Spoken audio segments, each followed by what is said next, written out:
All right, today we're going to rewind the clock and travel back to the late 1970s. We're going to explore a world that, some of us remember very well, and a whole lot of others can probably barely even imagine.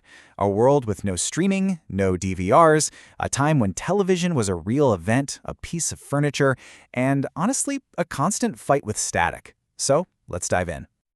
I mean, just look at this thing. This isn't just a screen, right? It's a 25-inch Zenith floor cabinet wrapped in wood with a top that was basically another table in the room. This was the absolute centerpiece of the family room, the big TV. It had a real physical presence, a piece of furniture that actually dictated how the entire room was set up and where the family would gather every night. And yet, this quote kind of says it all, doesn't it? Because this isn't just about the technology. It's a personal story. For an entire generation, this was childhood, this shared experience of growing up in the glow of a cathode ray tube. And as you're about to see, it was a totally different world.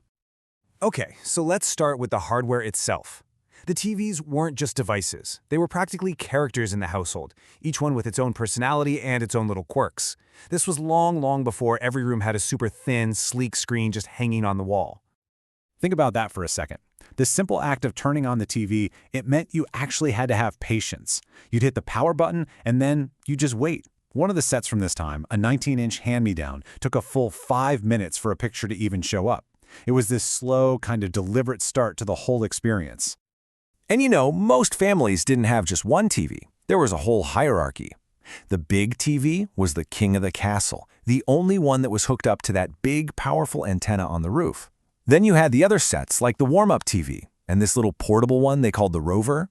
And these guys, they had to rely on those flimsy rabbit ears, which meant getting a clear picture was this constant, frustrating battle. And yeah, getting that picture, it meant you had to get up off the couch. Remote controls just weren't a thing for most people yet.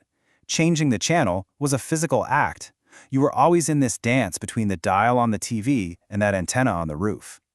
So it was this whole two-part system. First, you had the TV dial itself, but the real magic happened with this little antenna rotator box. After you found the channel you wanted, you'd turn the knob on this box, which would physically move the giant metal antenna on your roof to point it toward a broadcast tower probably miles away. It was this whole coordinated effort, someone yelling from the living room, "A little more! Stop! Go back!" And you gotta understand, not all channels were the same. The main dial, that handled VHF, which was channels 2 through 13. These were the big dogs, ABC, CBS, NBC, with strong, pretty reliable signals. But the real adventure was on that second dial, the UHF dial. That's where all the independent stations lived, broadcasting on these much weaker frequencies.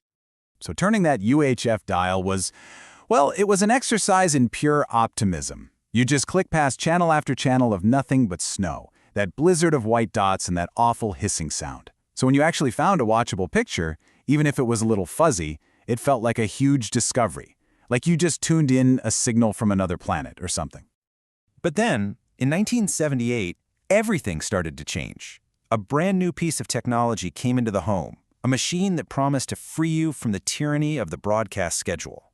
This was the arrival of the VCR. Now, this revolution didn't happen overnight, but wow, it was fast. Just look at how quickly this all went down. Sony launches Betamax in '75, but by '77, its big rival, VHS, was already for sale in the US. And just like that, the great format war was on, and every family had to pick a side. And here they are, the two contenders, Betamax and VHS. Two totally incompatible formats. If you bought one, you couldn't play tapes made for the other. It was a really high-stakes choice for people back then, and it split the entire market right down the middle. So really, it all boiled down to this one big trade-off. Betamax was technically the better machine. It gave you a sharper picture. But, and this is a big but, its standard tapes could only hold 1 hour of stuff. VHS, on the other hand, was a little fuzzier, but it could hold 2 hours. Now, why did that matter? Well, think about a movie. Most are longer than an hour. VHS could fit a whole movie on a single tape, and that right there was the killer feature.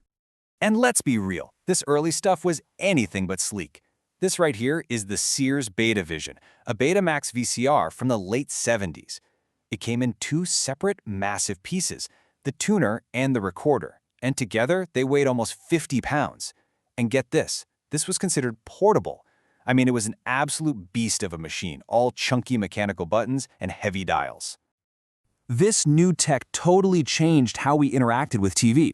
We weren't just passive viewers anymore, just taking whatever was being broadcast. We could actually capture shows, control them, and watch them whenever we wanted. We were becoming masters of time. Now, the learning curve was pretty steep, but you know how it is. Kids are like sponges. The author of the memoir we're talking about here remembers being so fascinated by this machine that he figured out how to operate the whole thing, including setting timers, by the time he was 4. Which, of course, meant sometimes his parents' favorite shows got taped over with cartoons. You have to remember, there were no on-screen menus, nothing intuitive about it. Setting the machine to record a show while you were gone was this really complex mechanical process.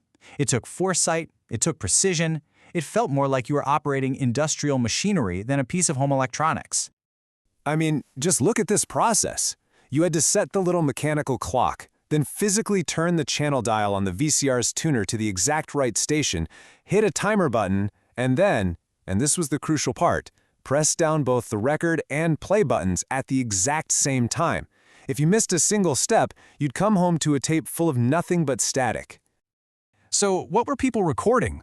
Oh, pretty much everything. A personal library started to grow on the shelves right next to the TV. You had movies, those big TV miniseries, your favorite episodes, and of course, holiday specials.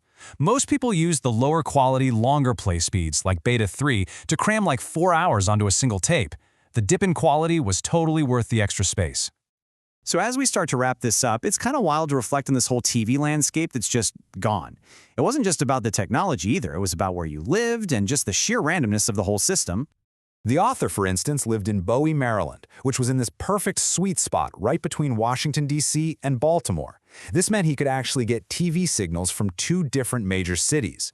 Now, for the big networks, that was kind of redundant. But for all those independent UHF stations, it meant he had double the options for old movies and classic TV show reruns. And you know, nothing was set in stone. Your favorite network wasn't always on the same number on the dial. In Baltimore, the local stations for ABC, CBS, and NBC basically played musical chairs for decades. The channel that was CBS one year could be NBC the next. You literally had to keep track of where your favorite shows had moved to. And all of this really leaves us with one big question. Today, we have this endless ocean of content, right? Anything we want, anytime we want it. But in gaining all of that infinite choice, what, if anything, did we actually lose? What happened to that shared experience of waiting all week for a show, knowing millions of other people were watching the exact same thing at the exact same time? It's just something to think about. Thanks for taking this trip back with me.